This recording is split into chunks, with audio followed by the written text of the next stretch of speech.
supposed to be a forum for cult films. With this in mind, we've shown the work of cult directors like Robert Aldrich, Don Siegel, John Waters, and Roger Corman. And we've screened some genuinely hard-to-find cultist rarities, including Honeymoon Killers and Carnival of Souls.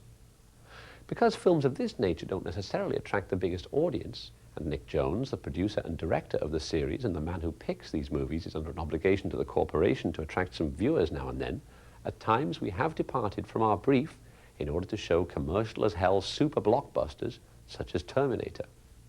Tonight, Nick and I both wish to atone for such incorrect behavior by screening a cult movie par excellence, a 200% cult classic, Frank Zappa's 200 Motels.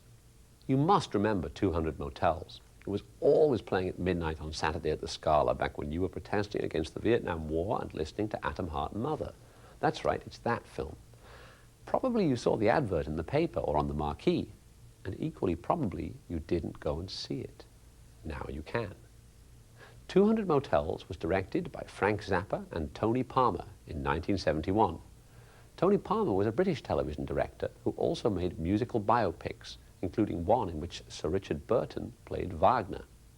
Frank Zappa was, as you're probably aware, the leader of a famous band from the 60s and 70s called the Mothers of Invention. 200 Motels is a rockumentary, precursor to Spinal Tap and contemporaneous to The Monkey's Head. Unlike, say, early Beatles movies where there was some attempt to find a plot, the disappearance of Paul's granddad, for instance, 200 Motels has no plot and consists of concert footage and comedic sketches of Rowan and Martin's laugh-in nature, naturally featuring members of the band. There is also some animation of a sub-Gilliam variety. The movie was shot on video and later transferred to film. There's actually some very funny stuff, much of it centering around the character of Jimmy Carl Black, who at one point remarks, "Just as long as I get some beer and get paid, I'll do anything. I'm professional."